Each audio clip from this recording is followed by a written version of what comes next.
Hi everyone. In this video, we are going to see the summary and analysis of the poem The Cloud Confines written by Dante Gabriel Rossetti. Dante Gabriel Rossetti is an English writer. His period was between 1828 and 1882.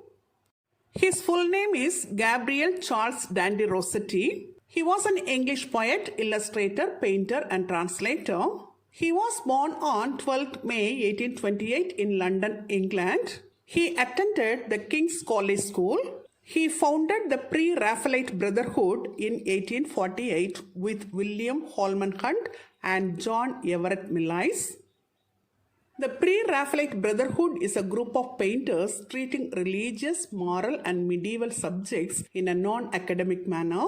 His important works are ballads and sonnets, ballads and narrative poems, sonnets and lyrical poems, and the works of Dante Gabriel Rossetti. He died on 9th April 1882 in Kent, England at the age of 53. The Cloud Confines is an important poem written by him in August 1871 and was published in the Fortnightly Review in 1872. In a letter to his brother William on September 10, 1871, Rossetti was discussing this poem. He considered it as one of the most important poems. In this poem, he offered alternate endings more in accord with his own views of life after death. Now let's see the first stanza of the poem. The day is dark and the night to him that would search their heart. No lips of cloud that will part, nor morning song in the light, only gazing alone to him while shadows are shown. Deep under deep unknown, and height above unknown height, still we say as we go, strange to think by the way, whatever there is to know, that shall we know one day. In this stanza, the poet says that the day is dark. It shows the darkness in his life. The night does not give him peaceful sleep and he searches his emotions. It shows that he has sleepless night. There is no light or happiness in his life and his life is filled with sadness and depression. The day is cloudy and there is no morning song. The mood of the speaker is compared to the cloudy day without sunshine. He has only the darkness of unknown depth and unknown height. But the poet ends the stanza by saying that life must move on and it may be strange to think, but we shall know one day whatever we need to know. The poet is hopeful that the current situation will change one day. Now stanza 2. The past is over and fled. Name new, we name it the old.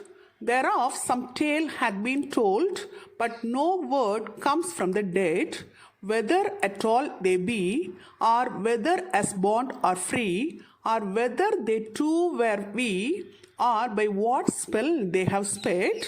Still we say as we go, strange to think by the way, whatever there is to know, that shall we know one day. In the second stanza, the poet says about the past. The past is over and fled.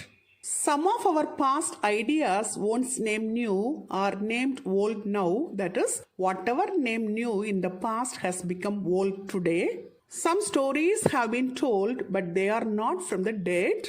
That is, we hear only the tales and they are not from the dead. Here he thinks of the dead people, how they had lived. They may be in bond or free or like the poet, that is, they may have lived under a bond or free or like his current situation.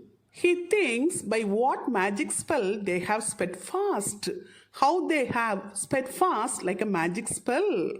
The poet ends the stanza by saying that life must move on and it may be strange to think, but we shall know one day whatever we need to know. The poet concludes the stanza with a hope to see the future. Now stanza 3. What of the heart of hate that beats in thy breast, O time? Red strife from the furthest prime and anguish of fierce debate, war that shatters her slain and peace that grinds them as grain, and eyes fixed ever in vain on the pitiless eyes of fate. Still we say as we go, strange to think by the way, whatever there is to know, that shall we know one day. In this stanza, the poet says about the war. This might be the Franco-German War, which was fought between 1870 and 71. In this stanza, the poet tells about the negativities of the war, how it starts out of hate, the struggles, the fights, the sufferings due to arguments, etc. The war shatters everything by killing. Because of war, the peace is crushed like a grain and life becomes useless with pitiless fate. Here, fate is capitalized and it is personified by giving human characteristic of pitiless eyes. The poet ends the stanza by saying that life must move on and it may be strange to think, but we shall know one day whatever we need to know. The poet concludes the stanza with a hope to see the future. Now stanza 4. What of the heart of love that bleeds in thy breast, O man? Thy kisses snatched neath the ban of fangs that mock them above, thy bells prolonged unto knells, thy hope that a breath dispels, thy bitter forlorn farewells, and the empty echoes thereof. Still we say as we go, strange to think by the way, whatever there is to know, that shall we know one day. In this stanza, the poet says about the effects of war. The loved ones cannot be seen, their kisses have been banned as people are separated.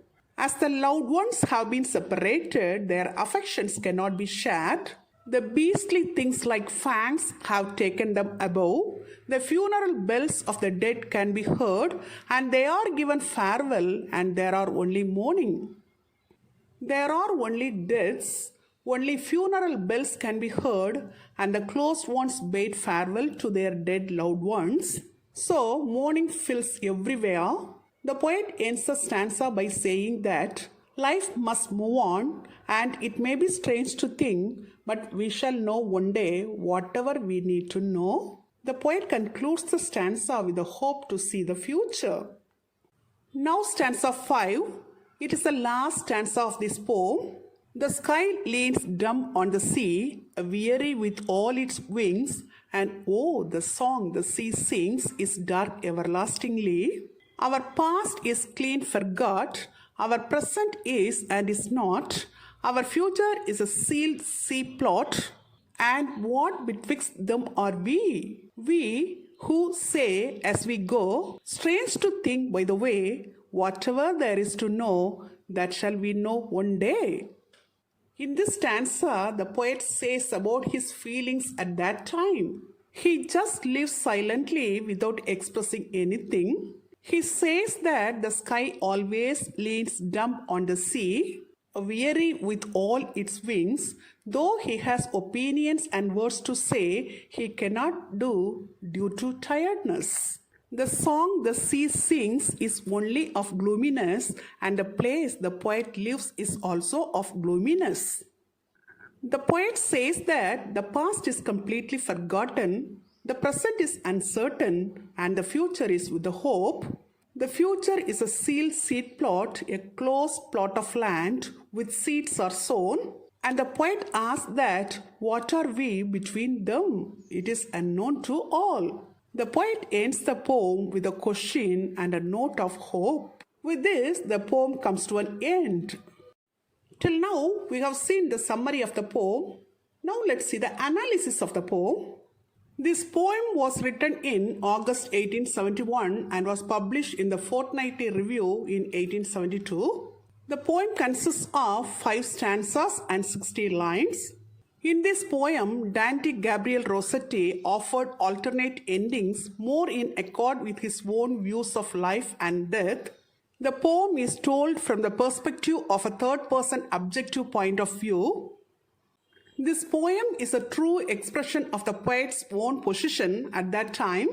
The major conflict in this poem is between the natural desire the humans possess to learn as much as possible and the impossibility of finding answers to most of the questions posed by humanity. The tone used in the poem is a dark and depressing one, fitting the theme of death presented in the poem.